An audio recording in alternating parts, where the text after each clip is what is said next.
Hi friends, कसे आहात? पहा, या नवोदयमध्ये स्वाध्याय क्रमांक 1.6 यामधील हे पहिलं गणित आहे. आणि त्यामध्ये पहिला प्रश्न जो असा आहे की 3, 4, 0 हे अंक असलेली लहानात लहान 5 अंकी संख्या कोणती आहे? तर लहानात लहान 5 अंकी संख्या त्यांना सांगायची आहे. ॲक्च्युअली असा जर प्रश्न असेल तर आपल्यासमोर हे काही ऑप्शन दिलेले असतात, मग त्यापैकीच आपल्याला शोधायचे असते. पहा, एकक, दशक, शतक, हजार आणि 10,000 म्हणजे 30,444. याची सुरुवातच 40,000ने आहे, म्हणून याला सोडून द्या, याचा विचारही करू नका. त्यानंतर 30,000 आणि ही 4, 30,004 कदाचित ही असू शकते का बघूया, कारण का तर आणखीन बाकी चेक करायचे राहिलेले आहेत. इथे आहे 30,044, ही पण मोठी आहे, ही नको. आणि ह्या बाकीच्याही मोठ्या आहेत, ह्या पण नको आहे. म्हणजे एकच संख्या आहे ती लहानात लहान असलेली 5 अंकी संख्या 30,004. पर्याय क्रमांक सी म्हणजे तिसरा, पहिल्या गणितातला तिसरा. इथे नंतरचं गणित बघूया आपण.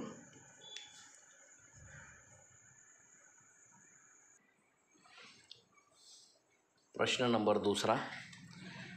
इथे प्रश्न आहे की 1 हा अंक 1 ते 100 या संख्येमध्ये किंवा संख्या लिहित असताना किती वेळा लिहावा लागेल? कोणता अंक लिहावा लागेल? तर 1 हा अंक.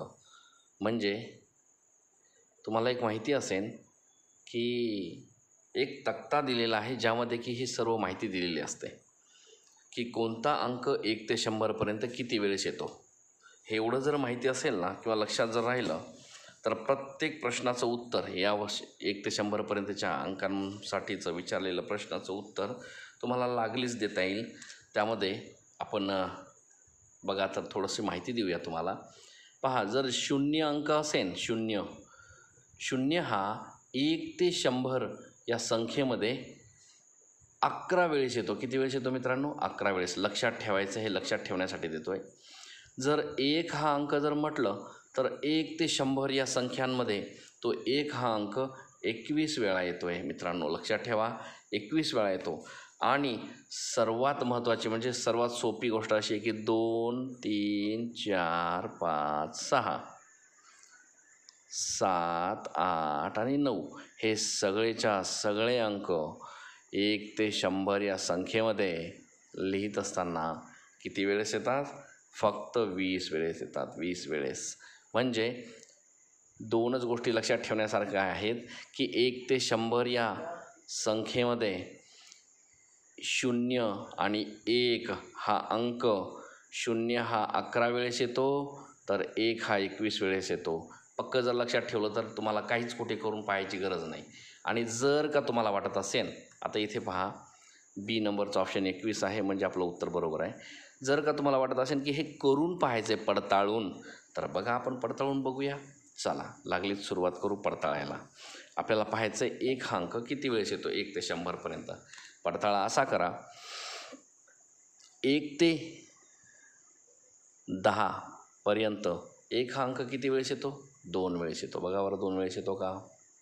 त्यानंतर 11 ते 20मध्ये 1 हा अंक किती वेळेस आहे? त्या 19पर्यंत येतो, म्हणजे ते 9 अंक आणि हा एक 10, म्हणजे ह्याच्यात 10 अंक आहेत.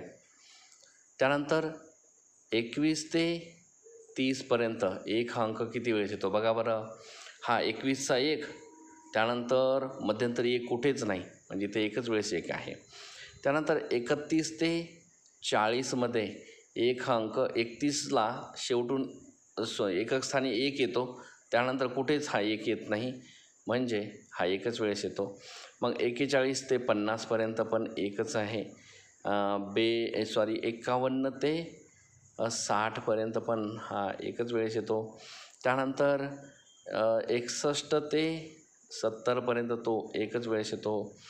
नंतर 71 ते 80पर्यंतच्या संख्यांमध्ये तो एकच वेळेस येतो.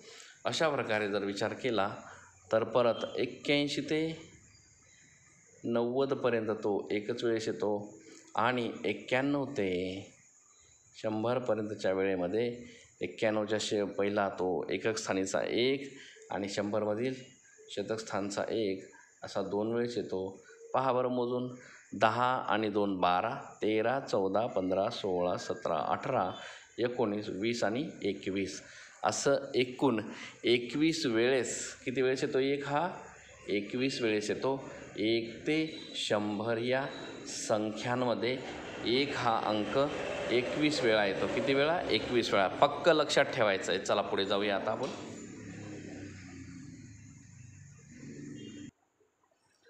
मित्रांनो बघा, 1.6 मधील 3ऱ्या नंबरचं गणित आहे. तो अशा प्रकारे यामध्ये जोडमूळ संख्यांची जोडी ओळखायची आहे. जोडमूळ संख्यांची जोडी. तर एक गोष्ट लक्षात ठेवा, जोडमूळ संख्या ओळखण्यापूर्वी अगोदर ह्या संख्या, दिलेल्या संख्या मूळ संख्या आहेत का बघून घ्या. जर असतील तर त्या जोडमूळ संख्या कशा प्रकारे असणार हे मी नंतर सांगेन. अगोदर ही मूळ संख्या आहे का? 13 ही मूळ संख्या आहे का? हो आहे. परंतु 15 आहे का? नाही. 17 आहे पण 15 नाही. म्हणजे ही जोडी आपल्या काही कामाची नाही, सोडून द्या. त्यानंतर 29 ही मूळ संख्या आहे का? हो आहे. मग 31 आहे का? हो. त्यानंतर बघा, 29 ही 29 ही मूळ संख्या आहे. तर 31 पण मूळ संख्या आहे. ही जोडी असू शकते, याच्यावर शकते ह्यामुळे म्हटलं आहे कारण ह्या 2 जोड्या चेक करायच्या बाकी आहेत. बघा, यामध्ये आणखीन ही मूळ संख्या आहे का? 73. तर 73 ही मूळ संख्या आहे, परंतु 75 मूळ संख्या नाही. म्हणजे ही जोडी आपल्या काही कामाची नाही. त्यानंतर आहे 69. तर 69 ही मूळ संख्या नाही, 67 आहे. परंतु इथे 69 दिलेलं आहे, म्हणून 69 मूळ संख्या नाही.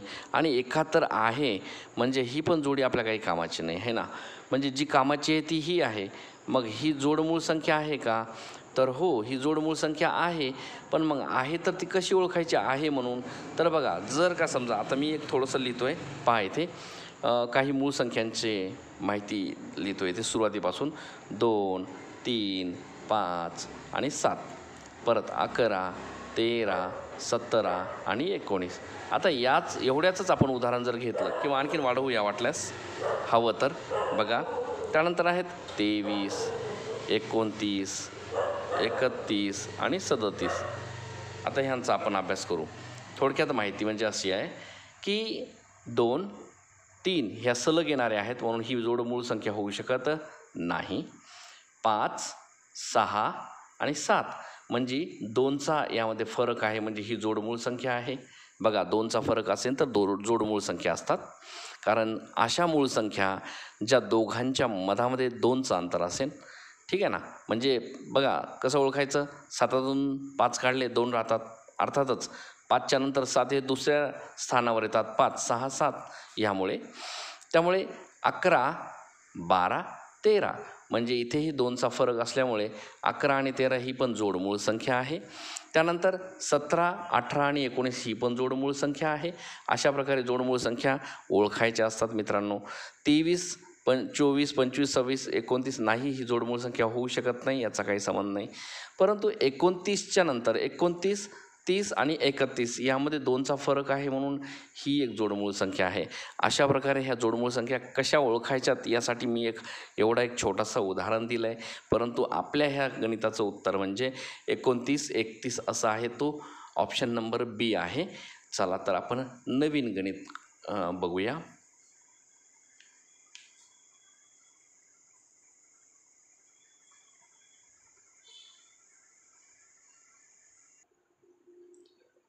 स्वाध्याय 1.6 मधील 4थ्या नंबरचं गणित असं आहे मित्रांनो. बघा की 0 9 6 या अंकांनी बनणाऱ्या सर्वात लहान 3 अंकी संख्येचा आणि सर्वात मोठ्या 3 अंकी संख्येचा आपल्याला काय करायचं, इथे गुणाकार सांगितलेला आहे. गुणाकार. मग ह्या संख्येपासून ह्या अंकांपासून तयार होणारी संख्या बघा, सर्वात लहान आणि सर्वात मोठी. अगोदर मोठी बघूया, कारण त्याच मोठीला लहानीने गुणायचं आहे. म्हणजे मग सर्वात मोठा अंक कोणता आहे? 9 आहे. इथे 9 घ्या. त्यानंतर 6 आहे, 6 घ्या. नंतर 0 द्या. ही सर्वात मोठी अशी संख्या झालेली आहे ही 3 अंकी. तर लहान बनवूया आता, यालाच लहान इथूनच बनवता येईल आपल्याला. सर्वात छोटा 6 घ्या, त्यानंतर 0 घ्या, त्यानंतर हा इकडे 9 घ्या. ही झाली सर्वात छोटी म्हणजेच लहान अशी संख्या. अशा प्रकारे या 2 संख्या आपण तयार केल्या. आता यांचा गुणाकार करायला सांगितला आणि मग तो येणारा गुणाकार म्हणजेच या ऑप्शनमध्ये दिलेल्यांपैकी आपलं एक उत्तर असेल. बघूया आपण गुणाकार करून. पहा, 9 0 0, 9 6 54 4, हातचे आले 5, 9 9 81 आणि 5 81, 82 83 84 85 86. इथे 86ला 86 लिहून टाकायचे आहेत आपण. त्यानंतर आपण काय करायचं आहे, इथे हा जागा सोडून द्या. त्यानंतर शून्यानं भाग घातला, गुणाकार केला असता बघा, शून्याने गुणला असता सगळ्यांचे शून्यच येतात. इथे वरी 3 संख्या आहेत म्हणून 3 शून्य सरळ सरळ देऊन टाका आणि मोकळे होऊन परत पुढचं जो अंक आहे त्याने गुणायला सुरुवात करूया. 6 0 0 येतो, 6 6 36ला 6 येतो, हातचे आले इथे 3 येतात. 9 6 54 आणि 3 54, 55 56 57, इथे 57 घ्या. त्यानंतर आपण आता इथे यांची सगळ्यांची प्लस करायची आहे. बघूया प्लस काय येते. हे पहा, इथे 0 येतात, इथे 4 येतो, इथे 6 येतात. त्यानंतर इथे 8 आणि 6 14 होते, त्याच्याशी 4 आणि हातचा 1 येतो, 7 आणि 1 8 येतो आणि 85ला 5 घ्या. अशा प्रकारे हा अंक ही संख्या आपल्यासमोर येते. म्हणजे एकक, दशक, शतक, हजार, हजार, लक्ष, 5,84,640 हा आपल्याला इथे गुणाकार मिळतो त्याचा.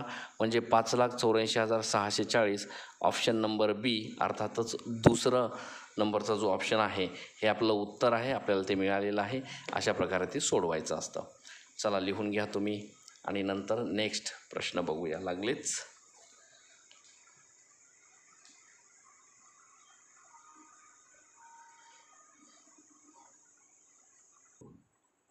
पहा मित्रांनो, स्वाध्याय 1.6 मधील 5 नंबरचं हे गणित आहे आणि यामध्ये प्रश्न असा विचारलेला आहे की चौरस, वर्तुळ, त्रिकोण यामध्ये कोणता अंक आहे. पहा, हा चौरस आहे, हे पहा हे वर्तुळ आहे आणि हा त्रिकोण आहे. तर वर्तुळाचा घेर, हा चौकोनाचा घेर आणि हा त्रिकोण पण या सगळ्यांच्या मधात असलेला एकच अंक आहे, तो म्हणजे 7. बघा दिसला का, तो 7 आहे. आणि इथे ऑप्शनमध्ये सी हा आपलं उत्तर आहे. 7 नंबर. 7 हा जो अंक आहे तो वर्तुळाच्या, त्रिकोणाच्या आणि चौकोनाच्या म्हणजे चौरसाच्या ह्या तिन्हींच्याही मधोमध इथे आहे. म्हणून हा त्याचं उत्तर आहे की 7 हा अंक. अशा प्रकारे हे उत्तर, हा प्रश्न फार सोपा होता. त्यानंतर नेक्स्ट प्रश्न बघूया. चला याला लिहून घ्या व्यवस्थितपैकी, पुढे जाऊ आपण.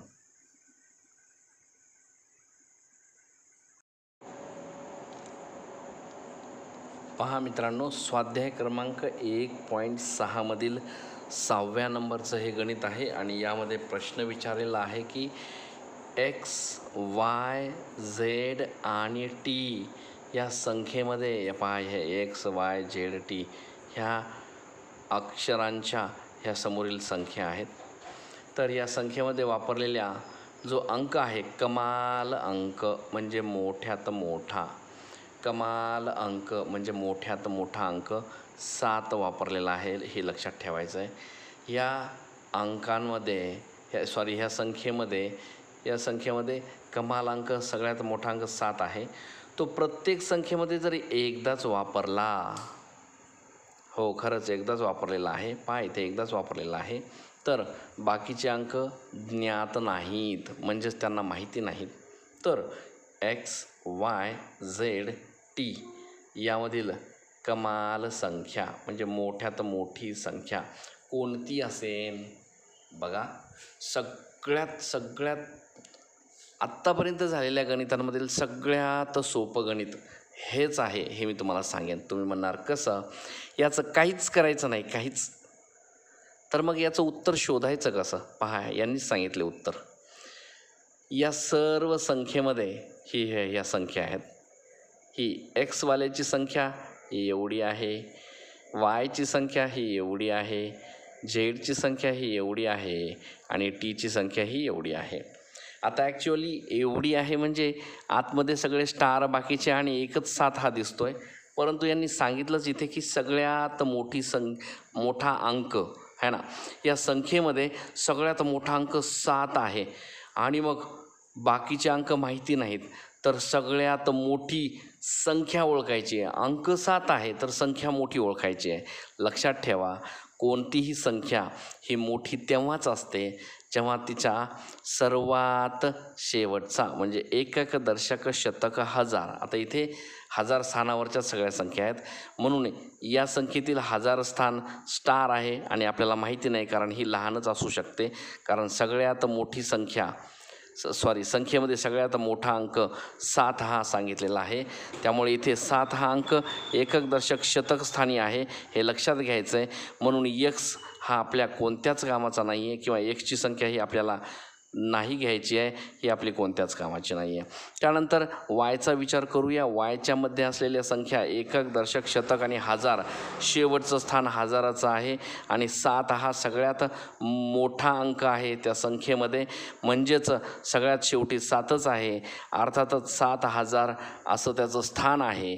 त्यानंतर झेड जी आहे त्यामध्ये 7चं स्थान एक दशक स्थानावर आहे, त्यामुळे झेडचाही चान्स इथे गेलेला आहे, तो आपल्याला पकडायचा नाही आहे किंवा त्याला आपल्याला कोणत्याही प्रकारे धरायचं नाही आहे, अभ्यासामध्ये घ्यायचं नाही आहे या किंवा उत्तरामध्ये आपण त्याला सामील नाही करू शकत.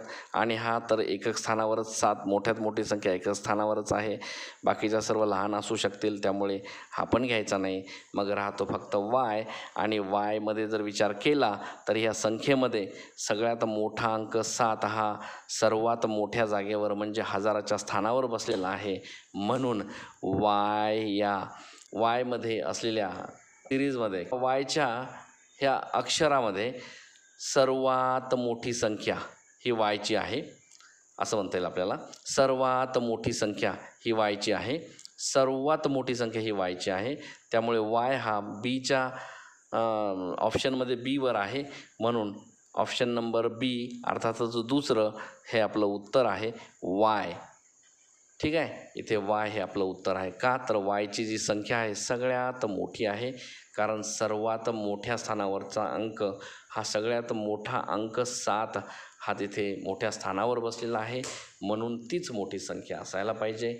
हा आपलं उत्तर आहे. सगळ्यांनी ह्या गोष्टी अशा बारीक सारीक गोष्टी लक्षात ठेवायच्या आणि आता लिहून घ्या तुम्ही. त्यानंतर नेक्स्ट जे गणित आहे ते आपण बघूया.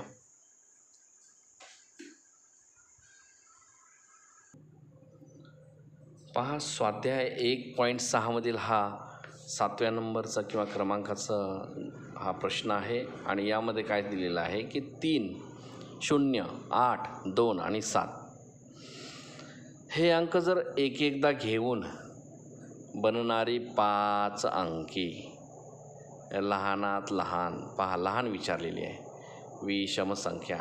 ॲक्च्युअली विचार जर केला आणि यांच्याकडे जर लक्ष दिलं तर ह्या सगळ्याच विषम संख्या आहेत, परंतु तुम्हाला लहान विषम संख्या सांगायची आहे. म्हणजे सुरुवात आपण कशी करायची आहे त्याला समजून घेण्यासाठी पहा, एकक, दशक, शतक, हजार, 10,000. 10,000च्या स्थानावर पहा, इथे 20 आहेत, इथे 20 आहेत, इथे 20 आहेत, इथे पण 20 आहेत. म्हणजेच आता आपण कन्फ्यूज झालेलो आहोत की आणखीन लहान संख्या कशी ओळखायची. तर आता हे 10,000चं स्थान सोडून आपण शतक स्थानावर जाऊया. एकक, दशक, शतक स्थानावर इथे आहेत 7, इथे आहेत 8, इथे आहेत 3, इथे आहेत 8. 8 नको आहेत, मोठी झालेली आहे. ही पण 8 नको आहेत, ही पण मोठी आहे. आणि ही 7 आहे, ही पण त्यानंतरची एक मोठ्याच नंबर तिचा लागतो आहे, मोठी म्हणूनच. त्यामुळे ह्या संख्या नको आहेत ज्या क्रॉस केलेल्या आहेत त्या. त्यानंतर आपल्याला विचार करण्याजोगा फक्त एकच नंबर राहतो, तो म्हणजे हा. का? कारण एकक, दशक, शतक स्थानावर इथे 3 आहे. कुठे मग इकडे 8 आहेत, इकडे 8 आहेत, इकडे 7 आहेत. त्यामुळे ह्या संख्या आपण कॅन्सल केलेले आहेत किंवा या ऑप्शनकडे दुर्लक्ष करायचं आहे आणि ऑप्शन नंबर सी म्हणजेच 20,387 हे आपलं उत्तर आहे. ही सगळ्यात लहान म्हणजे लहानात लहान अशी विषम संख्या आहे 20,387. ठीक आहे. चला आपण पुढे जाऊया. लिहून घ्या याला. स्वाध्याय 1.6 मधील 8 नंबरचं हे गणित आहे. आता यामध्ये विचारलेलं आहे की पुढील बेरजेमध्ये गायब असलेले अंक शोधून काढायचे. हे पहा इथे बेरीज दिलेली आहे. ह्या बेरीजमध्ये काही अंक गायब आहेत, जसे की तिथे स्टार आणि अशा प्रकारचे काही चिन्ह दिलेले आहेत. मग ते अंक गायब आहेत. ते अंक शोधायचेत. या पहा इथे दिलेल्या ऑप्शनमधून आपण एक काम करूया. पहा सुरुवात अशी करू. 7 आणि 8 होतात 15. 15शीला 5 आणि हातचा इथे 1 येतो. बघा इथे हातचा 1 घेतला मी. ठीक आहे. त्यानंतर आता अंक कसा शोधायचा. हा जो वर्तुळाच्या आतमधला स्टार आहे पहिल्या ऑप्शनमध्ये बघूया इथे आहे तो. तर याची किंमत 3 सांगितलेली आहे.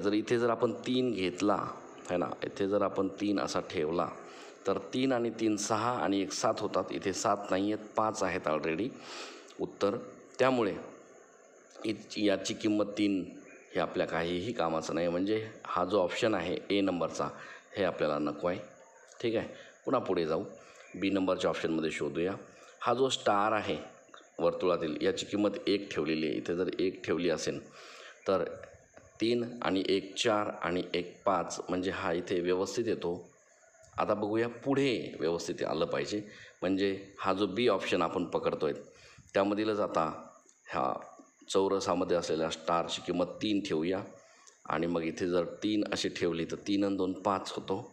मग इथे 5 नाही आहे, इथे तर 1 आहे. म्हणजेच ह्या जो बी ऑप्शनमधील हा जो स्टार 1 जी किंमत पकडली होती ती किंमत इथे ठीक आहे किंवा इथे व्यवस्थित येतो आहे, परंतु याची किंमत व्यवस्थित येत नाही.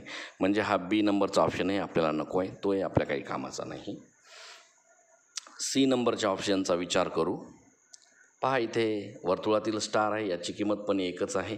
म्हणजे इथे 1 ठेवा आणि 3 4 आणि 5 हा उत्तर इथे येतो आहे. आता याचं येतो आहे का बघा ह्याच ऑप्शनमध्ये. हे सी नंबरच्या ऑप्शनचा आपण अभ्यास करतो आहे सध्या.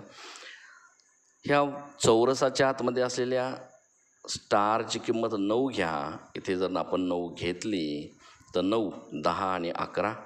11शीला 1 हातचा आला 1 राईट जवळपास येतो आहेत आपण बरोबर.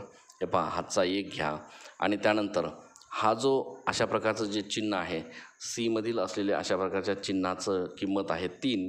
म्हणजेच इथे जर 3 ठेवला तर 4 आणि 3 7 होतात आणि 1 8 होतो. 8ही उत्तर बरोबर आलेलं आहे. म्हणजेच आपण घेतलेल्या किमती ह्या व्यवस्थित उतरल्या आणि ह्या ऑप्शन नंबर सी किंवा 3 नंबरच्या ह्या ऑप्शनच्या आहेत. म्हणजेच सी हे आपलं उत्तर आहे. अशा प्रकारे आपल्याला ते शोधायचं आहे. फार काही अवघड नसतं, परंतु थोडं विचार करून जर केलं तर तुम्हाला ते गणित जमणार. चला सर्वांनी लिहून घ्यायचं आहे आणि समोरील गणिताकडे वळायचं आहे. बघा 1.6 मधील हे 9 नंबरचं गणित आहे आणि हा प्रश्न काय म्हणतो आहे की एकक दशक शतक 1000 10,000 आणि लक्ष म्हणजे लाख 5,84,356 या संख्येतील 5च्या स्थान मूल्यांची बेरीज किती आहे. आता 5ची जे स्थान मूल्य इथे एक 5 आहे, इथे पण 5 आहे, अशा 2 जागेवर 5 आहेत आणि यांचे स्थान मूल्यांची नंतर बेरीज करायची. अगोदर स्थान मूल्य म्हणजेच स्थानिक मूल्य अर्थात प्लेस व्हॅल्यू काढून घेऊया आणि त्यानंतर बघूया की यांची बेरीज कशी करायची. हा संख्या सर्व उतरून घ्या खाली. 5,84,356 यामध्ये पहिला जो 5 अंक आहे त्याचं स्थानीय मूल्य म्हणजे प्लेस व्हॅल्यू PLACE पहा प्लेस व्हॅल्यू त्याची काढायची. हा 5 कोणत्या स्थानावर आहे. एकक दशक म्हणजे 10 अर्थातच 5 लिहून त्यानंतर जेवढे अंक असतील तेवढे शून्य म्हणजे एकच अंक आहे तर 1 शून्य द्या. म्हणजेच तिथे 50 झालेले आहेत. याचं स्थानीय मूल्य 50 आहे. त्यानंतर हा एक 5 आहे इथे आणि याचं एक स्थानीय मूल्य बघूया. बघा, एकक, दशक, शतक, हजार, 10,000 आणि लक्ष म्हणजेच लाख. तर 5वर लाख म्हटलं की 5 शून्य असतात. 1 2 3 4 आणि 5 बरोबर आहे, 5 शून्य. तर बघा 1 2 3 4 अँड 5 अशा प्रकारे हे आपण प्लेस व्हॅल्यू काढली, म्हणजेच त्यांची स्थान मूल्ये काढलेली आहेत. आता यांची बेरीज करायची आहे. बघा बरं, बेरीज करून 5 1 2 3 4 5 आणि 5 0 50 यांची प्लस करा. बघा काय येते, शून्याला शून्य येतो, 85ला 5 येतो. त्यानंतर हा शून्य जसा तसा खाली, हे तिन्ही शून्य जसे तसे खाली घ्या आणि शेवटी येतो 5. मग मोजा, एकक, दशक, शतक, हजार, 10,000 आणि लक्ष. 5 लाख आणि 50 है ना. 5,50,000 ही त्याची किंमत येते, म्हणजे त्याची बेरीज येते. तर इथे कुठे आहे 5,50,000, पहा 5 लाख आणि 50, म्हणजेच ऑप्शन हा डी आहे. अर्थातच ऑप्शनमधील 4 नंबर हा जो आहे ऑप्शन 4 नंबरचा, ते आपलं उत्तर आहे. ठीक आहे, अशा प्रकारे हे उत्तर काढायचं आहे. चला लिहून घ्या आणि मग आपण पुढे वळणार आहोत. यानंतर लागलीच काही उच्च काठिण्य पातळीचे जे प्रश्न आहेत, मग त्यासाठी स्वतंत्र एक व्हिडिओ बनवूया. का तर हा व्हिडिओ फार लाँग होतो आहे, मुलं बोर होणार नाहीत किंवा कंटाळणार नाहीत, म्हणून आपण एक स्पेशल व्हिडिओ घेणार आहोत उच्च काठिण्य पातळीचा, 1.6 स्वाध्यायाच्या नंतरचा. ठीक आहे, हे सरावासाठी प्रश्न असतील. चला तर मग आपण सुरुवात करणार आहोत नंतर, आणि तुम्ही हे लिहून घ्यायचं, सराव करायचा. इथे आपण थांबणार आहोत. धन्यवाद. Good bye.